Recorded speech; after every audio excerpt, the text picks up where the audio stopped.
Orúkọ mi ni ọba MURITALA KAYODE DISU-KOSOKO Abu Arolagbade kejì ọba Elekunpa àti ìlú Ekunpa ní ilẹ̀ Awori Kingdom ìjọba ìbílẹ̀ Oto-Awori LCDA Lagos State. Ayẹyẹ oṣù mẹ́ta tí mo ń ṣe lénìí tí mo dé orí àpèrè àwọn baba ńlá mi lénìí èní jẹ́ ọjọ́ ìdùnnú nílẹ̀ Awori Elekunpa Kingdom.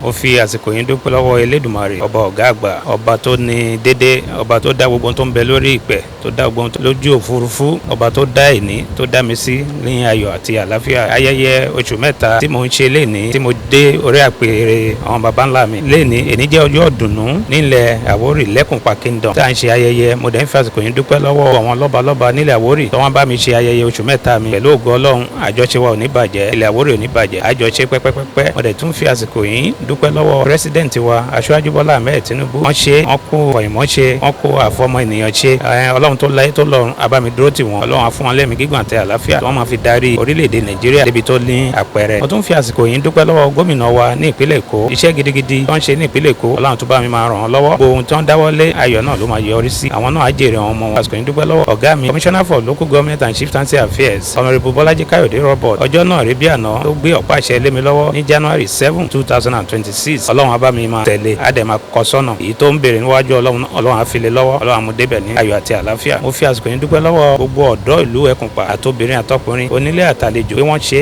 wọ́n kó àdúrótì àṣẹ ọdún mọ́dún eléyìí ò ní jẹ́ àṣemọ́ wa ní ìlú Ekunpa. Láti àsìkò yìí lọ nǹkan mèremère yóò bẹ̀rẹ̀ sí ní wọ̀lú Ekunpa wa láyọ̀ àti àlàáfíà á máa jọba ní ìlú Ekunpa. Mo dẹ̀ tún fi àsìkò yìí dúpẹ́ lọ́wọ́ ìyàwó mi olórí Stella Abu MURITALA ìyá dáadáa màmá tó fi mí ṣeré nígbà kankan kọ́lọ́n bá mi tọ́jú ẹ̀ àtàwọn ọmọ kó bá mi dáàbò bò wọ́n ní ìlú aláwọ̀ funfun tán wà. Èmi náà tí mo wà ń bí Ọlọ́run kó má jìnnà sí mi kí àlàáfíà kó pé Olúwa kó jogún ẹ̀ fún gbogbo wa. Mo fi àsìkò yìí dúpẹ́ lọ́wọ́ gbogbo àwọn baálẹ̀ tó wà lórí ilẹ̀ Ekunpa. Ó ti bẹ̀rẹ̀ látọ̀rí baálẹ̀ Òkè Agbo tó jẹ́ bàbá tó bí mi ní ọmọ. Ọlọ́run bá mi fún wọn lẹ́mìí gígùn àti àlàáfíà. Àsìkò yìí dúpẹ́ lọ́wọ́ baálẹ̀ Ajíwànwá wọ́n kó àdúrótì, baálẹ̀ Igbó ńlá wọ́n kó àdúrótì, baálẹ̀ Ìjákè wọ́n kó àdúrótì. Kárí gbogbo àwọn baálẹ̀ tó kù pátá mo dúpẹ́ lọ́wọ́ gbogbo wọn. Mo dẹ̀ dúpẹ́ lọ́wọ́ àwọn olóyè láàfin Elétù Afọbajẹ Ìyálóde gbogbo àwọn olóyè pátá mo dúpẹ́ lọ́wọ́ wọn. Wọ́n ṣe mo mọ̀ lóore. Ìlú Ekunpa ò ní bàjẹ́. Ìlú Ekunpa á máa gbèjò owó á gbèjò ọmọ á gbèjò àlàáfíà àìkú baálẹ̀ ọrọ̀ ẹ̀mí gígùn Ọlọ́run á jogún ẹ̀ fún gbogbo wa. Mo tún fi àsìkò yìí dúpẹ́ lọ́wọ́ àwọn committee 3 month coronation mi bẹ̀rẹ̀ látọ̀rí chairman Honourable Sodiq Abayo. Wọ́n ṣe gan-an wọ́n dúró ẹsẹ̀ méjèèjì wọ́n dẹ̀ ràn mí lọ́wọ́ gidigidi. Mo rí pé ayẹyẹ náà ó yẹ gbogbo wa kò yẹ wá ńlẹ̀ lógo Ọlọ́run àjọṣe gbogbo wa kò ní bàjẹ́ Ọlọ́run á jẹ́ n lè sanjọ́ fún kálukú wọn. Orúkọ mi ni ọba MURITALA KAYODE DISU-KOSOKO Abu Arolagbade kejì ọba Elekunpa tìlú Ekunpa Awori Kingdom ní ìjọba ìbílẹ̀ Oto-Awori LCDA Lagos State.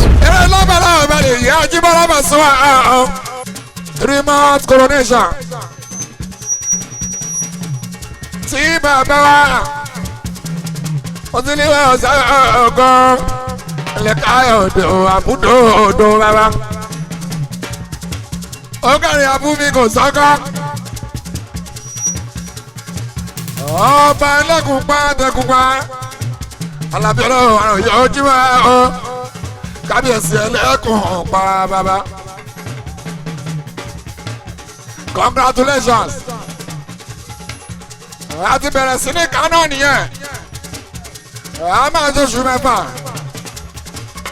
a jọ máa pẹ́ jíjọ ọdún kan ní Paso 5 years coronation ojú wa ní àṣẹ lábàáyà ìyá ojú wa lápá lọ a máa ṣe 10 years sáà kò ní takùn síbẹ̀ lágbára lọ́wọ́ a máa ṣe jù bẹ́ẹ̀ lọ Kábíyèsí Ẹlẹ́kùnpá o orúkọ mi ni aláìlúwa ọba ẹ̀dá Dr. Josiah Ọlárẹ̀wájú ilé mubada ìná ọlọ́tọ̀ ti ìlú Oto-Awori àti gbogbo àgbègbè pátápátá chairman àwọn ọba àti lóyè ní ọjọ́ local government báwọn náà ṣe bẹ̀rẹ̀ lọ́jọ́ yìí ọjọ́ kìíní bẹ̀rẹ̀ táṣù oṣù mẹ́ta àwọn náà tó wá ń fọ láwọn kan tọrọ bí báwọn náà ṣe wà lórí ìtẹ́ wọ́n ṣe ń pẹ́ sí tó máa pẹ́ jù bẹ́ẹ̀ lọ ọlọ́jà káwọn náà pẹ́ tó wá fi ọlá kábíyèsí tuntun tó ẹ̀jẹ̀ jáde léèrè pé lásìkò tó ń jẹ ọba ìlú Ẹkunpa yìí gbogbo àwọn àgàn tó ti bímọ lásìkò tiẹ̀ wọ́n á ṣoore wọ́n á dẹ̀ bímọ aláyọ̀ lẹ́yìn yẹn gbogbo nǹkan tí kábíyèsí náà tó bá dáwọ́ lé nílùú yìí ayọ̀ ló máa bá ń bẹ̀ ikú rẹ̀ ní kọ́jú pa fún wa inú àgbo atọ́ á lè wa ọkọ̀ ìlú láwà jìnnà lágbà orílẹ̀ gbọdọ̀ ra ó dẹ̀ ti rí bẹ́ẹ̀ ó dẹ̀ ti ṣe bẹ́ẹ̀ oṣù mẹ́ta lélẹ̀ láìpẹ́ láì jìnnà a máa bá aṣọ ọgbọ̀n ọdún a bá aṣọ ogójì ọdún a bá aṣọ àádọ́ta ọdún a bá aṣọ ọgọ́ta ọdún bẹ́ẹ̀ lọ kò ń pẹ́ta lójú oorun ikú ò ní pa fún wa àgbo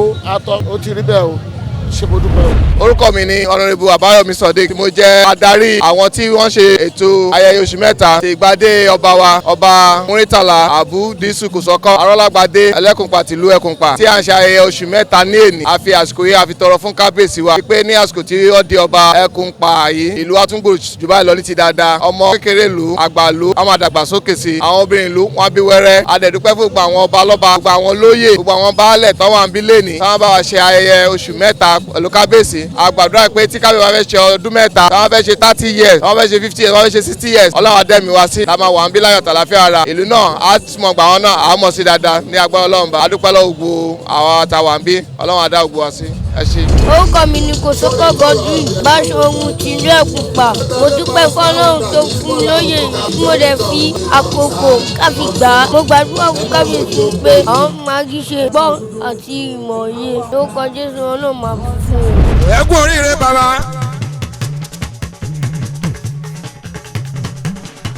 ìgbádùn ọ ìṣẹ́jú kan náà ni màá sọ lásìkò yín ojú rà Ẹkunpa sẹ́bọ̀ ìyá tún máa dá sí ni.